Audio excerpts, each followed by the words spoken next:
beberapa menit untuk para korban 65 dengan harapan kita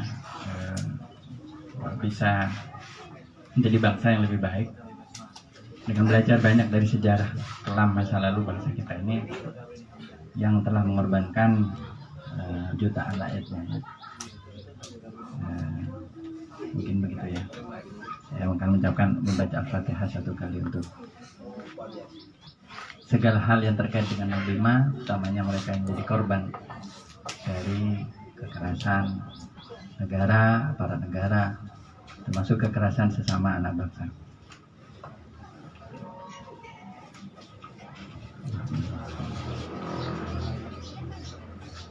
Baik, terima kasih teman-teman. Saya sangat senang karena saya merasakan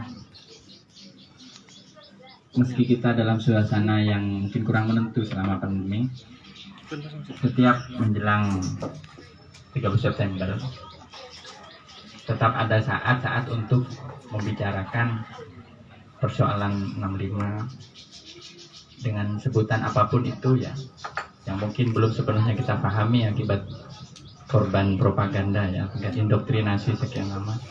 Sehingga tadi saya sangat senang dengan klarifikasi dari Mas Inam ya, bahwa istilah gestop, saya sampai buka-buka lagi, saya pernah diberi oleh salah satu ekstapol namanya Pak Hesri Setiawan, judulnya Kamus Gestop. Kawan-kawan perlu baca itu tidak terbit lagi. Ini juga menjadi pertanyaan bagi saya, kenapa buku-buku tentang 65 itu banyak yang tidak terbit lagi. Apa karena tidak laku atau karena disita? Tapi insya Allah kalau sekarang sudah banyak PDF-nya ya. Jadi nanti teman-teman bisa mempelajari di sana kosakata yang selama ini beredar di antara kita itu sebenarnya adalah produk propaganda. Dan memang paling cepat mempengaruhi suatu massa gitu ya, adalah dengan menciptakan istilah-istilah yang aneh-aneh ya, yang baru mungkin ya. Nah, ini nanti bisa dipelajari. Tapi saya sangat bersyukur karena dengan pertemuan kita kali ini, meski ini hanya setitik unggun lah, gitu. Kita ibadah kita hari ini itu adalah mengingat. Kita mengingat bahwa ada banyak persoalan besar yang sedang terjadi di negeri ini. Tapi tak hanya di negeri ini, tentunya di belahan dunia yang lain yang menyangkut rakyat ya. Dan kalau tadi tinjauannya itu lebih banyak ke dalam negeri, sebenarnya fenomena kontra revolusi atau reaksioner ya, keinginan untuk menghancurkan gerakan progresif yang membela rakyat, itu ada terjadi di mana-mana, di Amerika Latin, di Timur Tengah, di Afrika. Jadi ini fenomena global. Tapi kita tidak akan masuk ke situ. Kita fokus pada Indonesia untuk memahami tetangga kita sendiri, memahami rumah kita sendiri.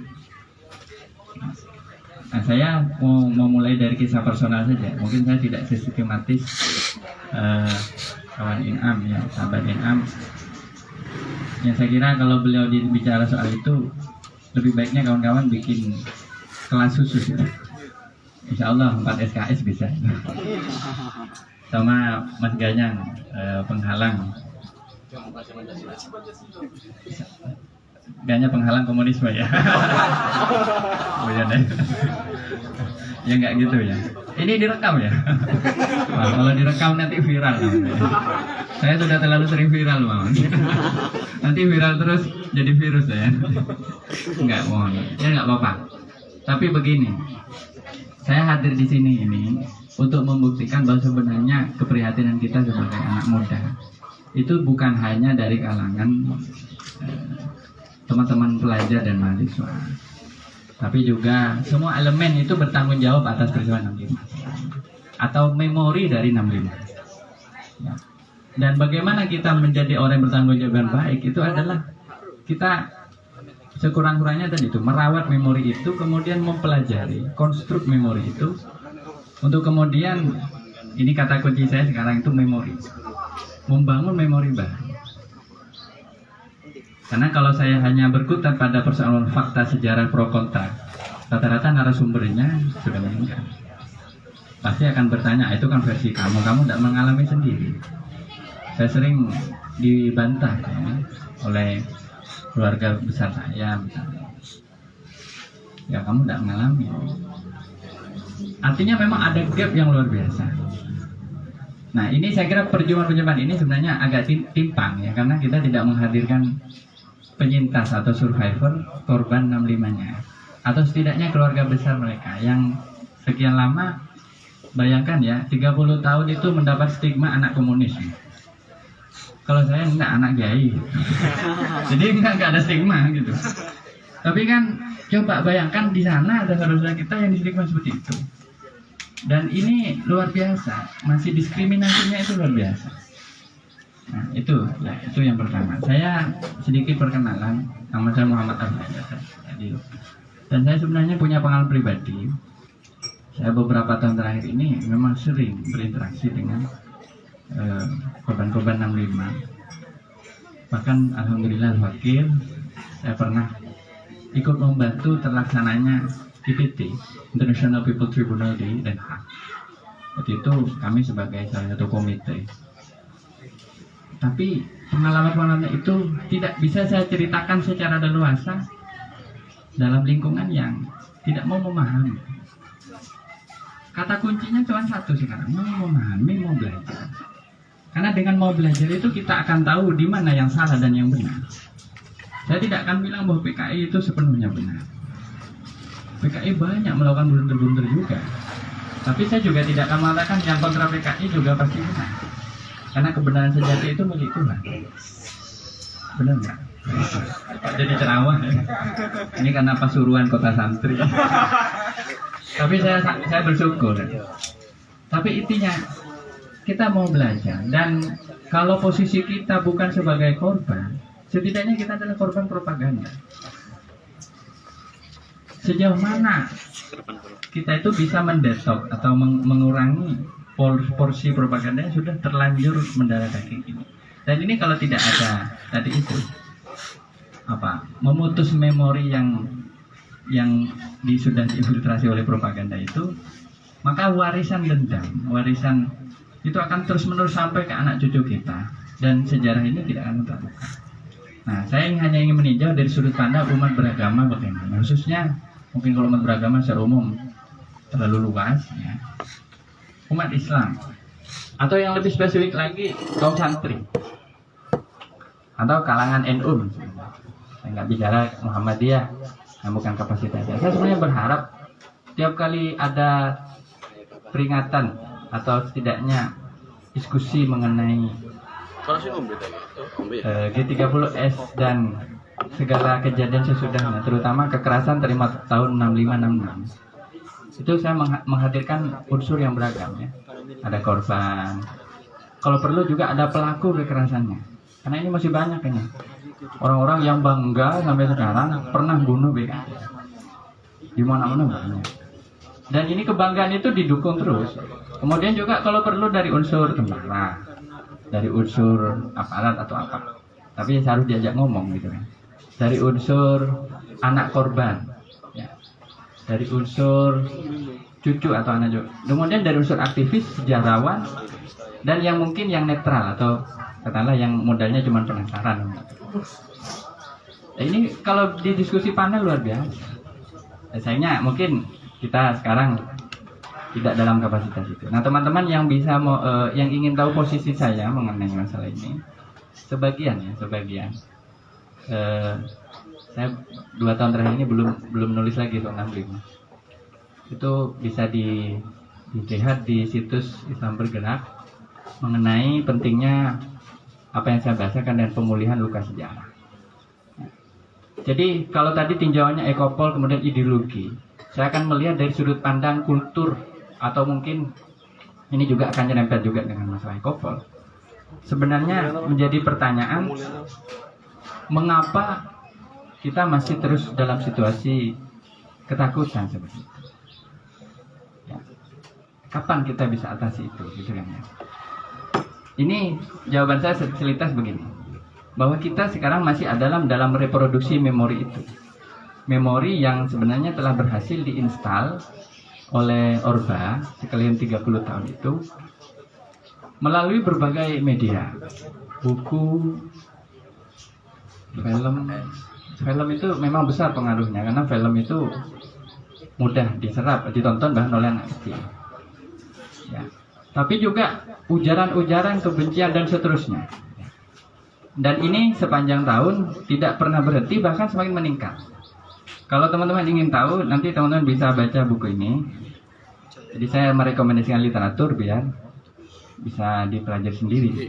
Propaganda dan Genosida di Indonesia, Sejarah Rekayasa Hantu 65. Ini terbit tahun lalu. Ini terbit awalnya dari penelitian diterbitkan di Routledge ya.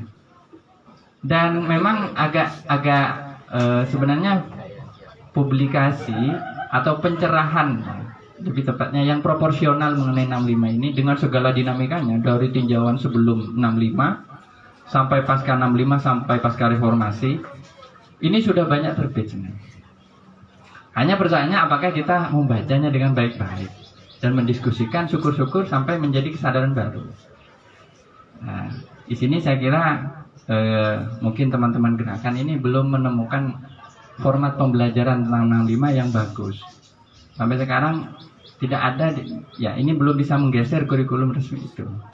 Sebenarnya sudah mulai, ya. Mulai banyak publikasi. Hanya sekali lagi juga lebih banyak terbitkan peneliti asing. Ya. Nah, saya mengusulkan memang kalau bisa itu ya diterbitkan ditulis dari versi kita. Misalnya bagaimana mahasiswa memandang 65, bagaimana para aktivis memandang 65, bagaimana para santri memandang 65, bagaimana kiai memandang 65, para ustadz. Ini kalau semua kalangan diminta, saya kira akan ada muncul kesadaran baru. Meski tentunya lapis-lapis propaganda itu masih akan tetap tidak bisa hilang begitu saja. Jadi saya akan mengatakan kita ini sedang dalam kondisi reproduksi memori, di mana banyak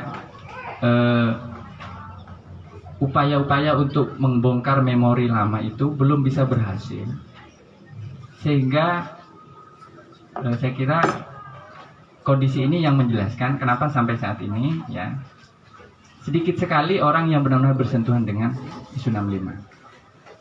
Nah ini juga penuh keterbatasan ya. Saya mau cerita sedikit. Beda ya kawan-kawan ya. Teman-teman itu mendengarkan, menonton film, membaca buku dengan bersentuhan langsung dengan korban atau keluarga korban. Itu akan sangat berbeda. Di situ kita masih punya peluang sebenarnya, karena banyak penyintas 65 ini yang masih hidup sebenarnya. Jadi kalau saran saya ya silaturahim aja. Sering-sering silaturahim ya, karena mereka juga dalam kondisi banyak yang menyembunyikan identitasnya karena dia takut ketahuan ya, dianggap anak komunis dan seterusnya. Belum lagi masih propaganda di media, ujaran-ujaran kebencian yang masih banyak bahwa nanti anak komunis akan menghidupkan lagi komunis dan seterusnya. Nah sekarang ini istilah komunis ini sudah menjadi komoditas liar ya di media. Kenapa? Karena sebenarnya tidak jelas juga komunis mana yang dimaksud, karena seringkali referensinya itu ke Cina gitu ya. Jadi tidak jelas. Nah ini saya kira hanya bisa dijernihkan kalau kita lebih banyak membaca dan berdiskusi. Kemudian yang kedua, selain umat Islam atau secara umum mungkin kaum santri ya, ada di dalam kungkungan memori yang masih beku ya mengenai 65 itu. Dan ini saja masih butuh waktu lama untuk mengedukasinya gitu kan. Saya memprediksi ya mungkin benar-benar ada titik keterang ini kalau bisa ada kerja sistematis bisa sampai 10-20 tahun lagi ya, akan muncul satu generasi yang sudah tidak punya lagi prasangka tentang itu. Karena sekarang aja sudah banyak anak-anak muda yang kalau ditanam 5 ya sudah tidak perlu tentara lagi sudah. Tapi kalau dominasi negara yang kuat seperti sekarang masih penuh prasangka, fobia dan kebencian ya, itu bisa juga terreproduksi lagi. Kemudian yang kedua juga kita secara material masih dalam suasana ideologis kapitalisme itu sendiri. kapitalisme itu sendiri sebenarnya fobia terhadap komunisme itu ya karena satu alasan besar, satu alasan mendasar, yaitu bahwa komunisme itu adalah suatu antitesa, suatu kondisi yang sangat bertolak belakang dengan situasi yang diinginkan oleh kapitalisme. Mungkin katakanlah kita mau memakai istilah komunisme, sosialisme atau apa, tapi paham tentang kesetaraan ekonomi, tentang kemakmuran bersama, tentang keadilan sosial dalam segala aspek. Dan yang paling luar biasa sebenarnya adalah, atau mungkin yang paling mendasar ya, saya ringkas satu saja biar Anda tidak terlalu terbebani dengan definisi filosofis apa itu komunisme dan seterusnya. Paham tentang masyarakat tanpa kelas. Ini intinya sebenarnya. Artinya kesetaraan dalam segala aspek, kesetaraan yang kafah. Itu belum bisa diterima oleh sistem ekonomi hari ini, ekonomi politik hari ini yang menginginkan adanya hak-hak istimewa pada sekelompok orang. Tapi ide tentang kesetaraan ini sudah terus bergaul, entah melalui komunisme, melalui partai, tanpa partai, melalui gerakan atau sendiri. Hari ini dengan segala macamnya, terutama pas selama pandemi ini ya, kita melihat di mana-mana orang sudah semakin sadar. Kita semakin ini. Nah, situasi seperti ini buat saya mungkin ya tidak akan memunculkan. Saya pernah melakukan analisis dulu di sekolah di SMI di Jogja, saya pernah diskusi agak intens soal ini. Saya bilang, seandainya pernah ada masyarakat komunis di masa depan itu bukan lagi dengan embel-embel komunisme, tapi masyarakat yang sudah transformasi sedemikian rupa sehingga tidak ada lagi kelas, namun mungkin itu bukan penggeraknya partai komunis lagi. Karena istilah komunisme yang banyak dipopulerkan saat itu kan adalah produk dari pemahaman Marxisme-Leninisme tahun-tahun awal abad 20 yang waktu itu sangat berbasis pada partai. Jadi kalau sekarang saya kira akan semakin banyak bentuk-bentuk kesetaraan, bentuk-bentuk emansipasi, ya walaupun nanti ada yang menuduhnya itu sebagai post-Marxism. Tapi itu tidak terelakkan dalam suasana dunia hari ini yang semakin menuntut orang untuk semakin, setidaknya gini, kita semakin benci pada ketimpangan. Orang sekarang itu ya, coba kalau parameternya itu, kalau benci kepada ketimpangan, ini situasi ideologisnya bisa berubah. Dan mungkin ya sejumlah ide-ide klasik tentang komunisme udah tahun-tahun suatu abad 2 abad yang lalu itu bisa dipelajari lagi atau bahkan bisa muncul meski tidak dengan bentuk yang textbook ya, yang harfiah. Tapi intinya sebenarnya keinginan untuk kesetaraan dan seterusnya itu. Nah, ini pada tataran ide dasar ini sebenarnya secara agama ya, umat Islam itu sangat memahami.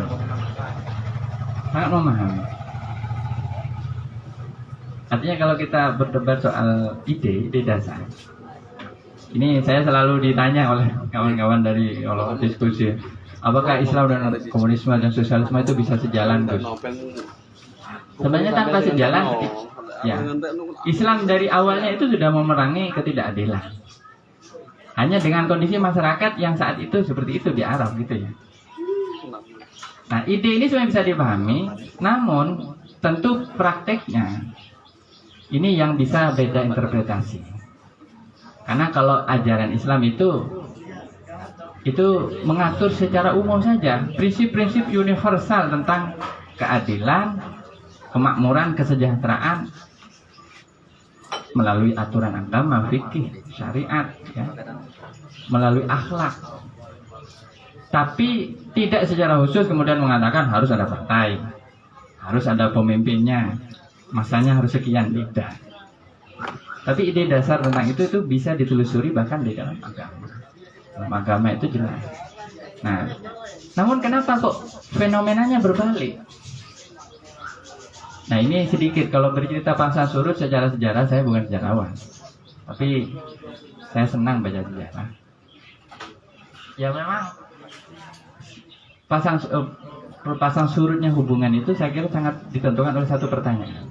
Apakah kepentingan gerakan kiri secara umum, program-program mulai dari sosialis dan komunis itu mengancam kepentingan ekopolnya umat Islam?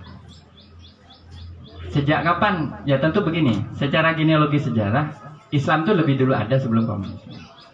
Komunisme itu kan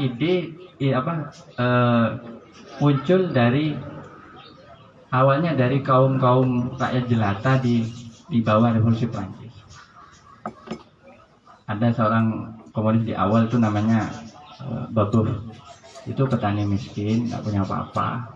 Dia menggerakkan revolusi Prancis, menggandeng pelacur-pelacur, menggandeng petani-petani, termasuk buruh-buruh yang serabutan waktu itu. Dan banyak sekali sejarah-sejarah seperti itu. Sebelum kemudian dikodifikasi, diresmikan, bahkan mendapatkan format baru di bawah Leninisme. Ini sejarah klasiknya kan ya, kita bisa melihat seperti itu. Tapi tentu setelah itu banyak varian-varian baru ya, banyak varian-varian dan aliran-aliran. Kalau dibandingkan tentu tidak fair gitu loh. Islam itu sudah berabad-abad yang silam. Islam itu ada atau tidak ada komunisme tetap berkembang. Namun ketika kemudian pada akhir abad 18, 19, lebih-lebih di akhir abad 19, Islam itu bersentuhan dengan komunisme, maka muncullah upaya-upaya setidaknya untuk mendekatkan antara Islam dan komunisme. Itu waktu itu eksperimennya seingat saya itu di Rusia. Rusia itu satu negara yang diperintah oleh rezim feodal, rezim monarki. Dan itu muncul dari pinggiran ya, dari sekitar Uzbek, ya, Afghanistan dan seterusnya. Ini yang kemudian menggelinding karena waktu itu umat Islam juga sedang dalam penindasan monarki ini dan mereka ingin bebas. Jadi awalnya memang kalau dilihat alurnya itu dari revolusi nasional juga, mirip kayak di Indonesia, nasional baru kan maunya ke sosialisme gitu. Nah waktu itu oleh Lenin dan oleh pemimpin-pemimpin Bolshevik yang ada di Moskow itu didatengin, itu saya punya dokumennya. Satu pertemuan di Rusia, di mana pemimpin-pemimpin komunis dari Moskow, dari ibu kota itu ya, datang organisir umat Islam yang ada di pinggiran-pinggiran di pedesaan-pedesaan di Rusia. Sejak saat itu mulai banyak orang bergabung dan berita tentang banyaknya orang Islam yang masuk itu menggugah, bikin banyak semangat di dalam negeri sendiri, sampai orang seperti Misbah, Haji Misbah atau Kiai Misbah itu sampai membuat propaganda khusus soal itu. Di sana loh saudara-saudara kita bisa gabung, kenapa kita nggak bisa gabung? Nah, ini awal-awal memang cukup dekat karena kepentingannya sama, menjatuhkan monarki yang menindas. Namun pasca Lenin meninggal, situasi partai itu di Moskow berbalik ya. Ini review saja tapi saya nggak mau masuk sejarah. Ini sudah Anda bisa cari download itu terjemahannya siapa? Bulen Gokey namanya. Jadi sejarah antara Islam dan komunisme di Rusia di awal-awal. Intinya apa? Ketertarikan itu sebenarnya ada pada ide-ide perjuangannya itu. Karena waktu itu antara Islam dan komunisme itu sama-sama ingin membuka lembaran baru sejarah ya, dunia tanpa penindasan gitu. Kemudian seiring waktu pasca Lenin ini ada birokrat-birokrat komunis ini yang rupanya punya kepentingan lain. Nah ini menjadi ruling class baru yang itu namanya Stalin. Dan ya Stalin ini sebenarnya banyak jasanya secara teori, tapi secara praktik dia banyak memunggungi Lenin. Dan kebijakan Stalin yang paling dasar itu waktu itu adalah dia melakukan penutupan masjid-masjid di Rusia. Nah, saya tidak tahu datanya berapa masjid dan penyitaan aset-aset umat Islam. Dan pola-pola ini karena waktu itu Stalin banyak didukung oleh partai, kan partai dikuasai oleh Stalin. Jadi jeleknya komunisme ala Stalinisme ini Saya nggak menyalahkan Lenin, karena saya juga banyak belajar. Leninisme ini banyak berjasa juga. Cuman kesalahannya Leninisme itu satu, dia itu seolah-olah tidak ada komunisme di luar partai. Jadi doktrin bahwa partai satu-satunya penjelmaan dari ide, ini sebenarnya doktrin yang paling bermasalah di Leninisme. Ini kritik saya. Meski mungkin kalau kita pikir gimana kita berjuang tanpa partai gitu. Tapi zaman itu seperti itu ya, ini doktrinnya. Nah ini pola-pola ini yang ditiru di negara-negara Islam yang saat itu juga dilanda ya oleh Stalinisme. Seingat saya punya satu cerita, ini bisa ditelusuri juga, tapi entah dari sejarah resmi atau tidak, secara lisan ya. Di Yaman itu misalnya rezim Stalinis itu, rezim komunis Stalinis ya, itu menutup masjid, pesantren, dan sampai membunuh ulama juga. Jadi itu ada tragedi-tragedi seperti itu memang. Entah di tempat-tempat lain seperti di Afrika Utara misalnya, yang itu basis dari umat Islam khususnya di Aljazair, Maroko dan seterusnya.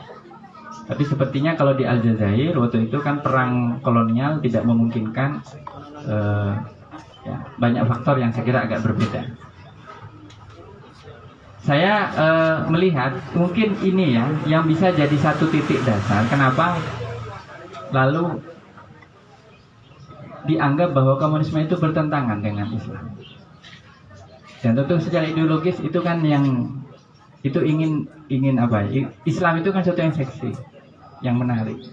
Tentu ingin ditarik menjadi ajang perebutan supaya orang-orang yang bisa merebut suara massa umat Islam itu karena legitimasinya kuat secara agama.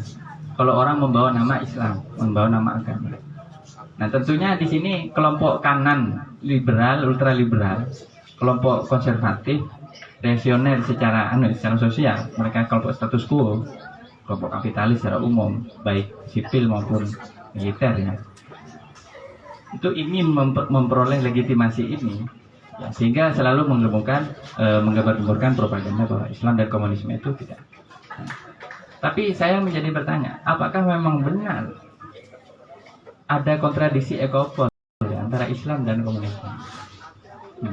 Mungkin tragedi, ya banyaknya aset-aset umat Islam waktu itu yang disita oleh rezim komunis Stalinis itu yang sempat menjadi trauma dan ini seringkali menjadi contoh yang dikutip. Bahwa di Rusia sana umat Islam ditindas oleh rezim komunis dan seterusnya. Nah, ini sebenarnya berbeda dengan kondisi di dalam negeri karena kalau di Indonesia saya melihat ya di sana aset-aset wakaf tentunya besar juga kan, banyak pesantren, banyak masjid dan seterusnya ya. Ini belum bicara ke ranah produksi seperti pertanian dan seterusnya ya, pabrik. Karena kalau pabrik mungkin jarang pengusaha Islam yang punya. Tapi kalau di dalam negeri sebenarnya ya, makasih. Kepentingan dari warga umat beragama secara umum, khususnya dari kalangan kalau di kalangan masa Nahdliyin ya, para petani, itu sangat sejalan dengan kepentingan komunis sebenarnya, sejalan. Yaitu ingin peroleh keadilan. Namun kenapa itu ekspresinya itu tidak sampai keluar ya, tidak menjadi ekspresi politik yang terbuka? Karena saya kira tadi ada mobilisasi propaganda yang luar biasa. Dan kita tahu menjelang 60-an itu ada terlibat ketegangan sebenarnya petanya saat itu kan NU setuju reforma agraria, NU setuju beberapa programnya PKI, namun NU tidak mau gegabah dan tidak mau dipimpin oleh PKI. Itu saja. NU gengsi juga, NU partai besar. Ya, itu marwah lembaga juga kan ya. Jadi ada 3 partai, PNI, Masyumi dan NU ditambah PKI. Dan ini istilahnya kabinet Hakim 4. Dan teman-teman nanti bisa baca ini contoh penulisan sejarah internal. Walaupun ini reaksioner ya, reaksioner dalam arti hanya melihat konfliknya saja, tidak melihat sejarah bagaimana dulu masa-masa beragama di pedesaan itu sebenarnya sangat apresiatif dengan komunisme di awal-awal abad 20. Dan ini ada saya baca ada percakapan ini, saya kira percakapan ini luar biasa, jarang. Ya, percakapan di situ ada Bung Karno, Kiai Hasbullah, Kiai Zainul Arifin, ini salah satu diplomat NU yang terkenal di pusat di Jakarta, Kiai Idham Khalid. Bung Karno bilang, kenapa NU menolak kabinet kaki 4? Jadi waktu itu ada perdebatan bahwa PKI akan dimasukkan di dalam kabinet.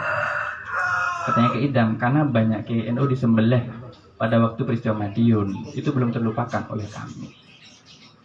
Bung Karno, katanya Bung Karno, kalau kamu belum bisa melupakan, bagaimana kita bernegara? Katanya Kiai Idham, itulah Pak, saya ini membawa bukan suara saya pribadi, tapi suara semua orang NU. Bung Karno marah. Dia bilang, tuan-tuan ini keras kepala betul. Kiai Idham bilang, memang Pak, jika PKI ditaruh di depan, ditaruh di bahu, dia akan naik kepala. Itu pengalaman di negara-negara komunis. Bung Karno, itu kan di negara lain. Nah, Kiai Idham, buktinya Pak, waktu di Madiun, kan PKI sudah menimbulkan korban banyak di kalangan rakyat. Nah, Bung Karno, ya itu kan lain. Nanti saya yang menghadapi kalau mereka berani lagi, ada yang berani merontak. Katanya Kiai Idham, lebih baik PKI jangan diberi angin saja Pak. Kami punya keyakinan suatu saat PKI akan berontak lagi. Kalau seandainya NU tidak pantas ikut di kabinet, saya dengan sukarela akan mundurkan diri.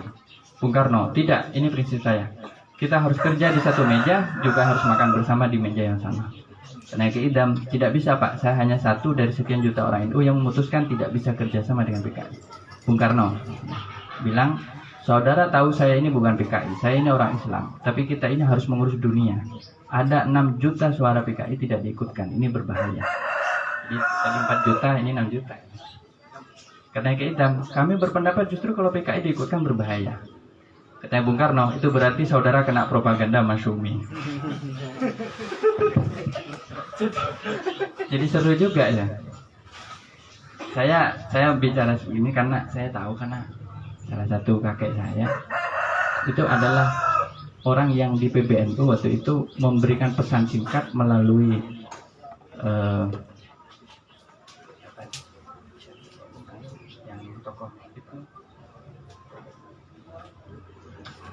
Subhan ZE ya, untuk bilang kepada Bung Karno, tolong Bung Karno jaga sikap, jangan terlalu condong kepada PKI. Waktu itu suasana sudah panas. Sebenarnya begini, harapannya Kiai itu sederhana. Intinya Bung Karno itu jangan ikutan aidit. Tetap posisi sebagai kepala bangsa. Di tengah bisa mengayomi semua kalangan. Karena ada yang ekstrim anti PKI, ada yang relatif moderat. Dan yang relatif moderat itu NU. Sampai Mbah Wahab itu dituduh pro PKI loh. Padahal Mbah Wahab ya tidak. Mbah Wahab itu perang ideologi sama PKI, tapi tidak pernah perang secara fisik dalam arti menyuruh begini. Ini kalau setahu saya ya, saya sekali lagi ini pengetahuan saya terbatas soal itu. Tapi ya sudah kadung tadi, memang ada konstelasi politik di mana agenda PKI ini lebih menarik bagi Bung Karno. Dan waktu itu reforma agraria memang sekali lagi belum terlaksana sampai tuntas, sudah keburu pecah tragedi 65. Nah sebenarnya ya sekali lagi kalau melihat pengajian pasca Orban, umat Islam itu juga korban. Karena setelah Orban naik, umat Islam juga ditindas. Sama nasibnya seperti PKI. Waktu itu sehingga orang NU mau berkumpul saja waktu itu dibubarkan oleh PKI. Karena dianggap akan memancing elemen-elemen yang kritis ya kepada pemerintah. Nah, saya berharap begini, intinya mungkin ini karena sudah habis waktu saya. Ini nggak enaknya kalau mau di belakang. Padahal pengennya di belakang sekaligus doa. Intinya begini. Selama saya punya hipotesa begini, selama kepentingan ekopolnya ya entah komunis atau sosialis apa tidak mengancam ekopolnya umat Islam, saya kira tidak akan ada kontradiksi Islam dan komunisme. Cuman ini memang ada pengalaman real dan ini mungkin traumatik, sangat traumatik ya, bahwa terjadi penyitaan aset-aset umat Islam di negara-negara komunis. Ini bagaimana menjelaskan ini? Ya, harus saya bangkitkan rohnya Stalin dulu ini. Kenapa? Saya harus tanya ke Stalin. Lin, kamu kenapa kok punya kebijakan kayak gitu? Ini kan yang menyakiti umat Islam. Ya. Jadi saya secara psikologis itu sempat menulis di Islam Bergerak itu saya begini. Kira-kira pertanyaan umat Islam itu begini. Bagaimana kita bisa memaafkan orang komunis yang dulu pernah menyakiti kita? Sebenarnya di sini kita bisa melihat seberapa fatal kesalahan komunis terhadap umat Islam sampai umat Islam bereaksi seperti itu. Di sisi lain, kalau kita ingin adanya suatu rekonsiliasi ideologis ya, seperti cita-cita Bung Karno akan Nasakom, ini buat saya luar biasa Nasakom itu, walaupun prakteknya masih amburadul, tidak jelas bagaimana prakteknya. Tapi setahu saya, ya sebenarnya di tingkat basis tidak begitu ada masalah antara NU dan PKI, antara Islam dan komunis tidak ada masalah, bahkan sering jalan bersama. Karena kepentingannya sama, kemandirian nasional, tadi itu apa, berdikari. Cuman ya itu, memang harus diakui ya, bahwa di komunisme sendiri itu kalangan anti agama juga. Saya lama di Perancis ya, sekian tahun di Perancis. Debat di kalangan di sana itu partai-partai kiri. Itu debatnya masih gimana kita memperlakukan umat Islam. Banyak umat Islam. Islamofobi itu memang ada di komunisme. Saya kan bilang itu ada.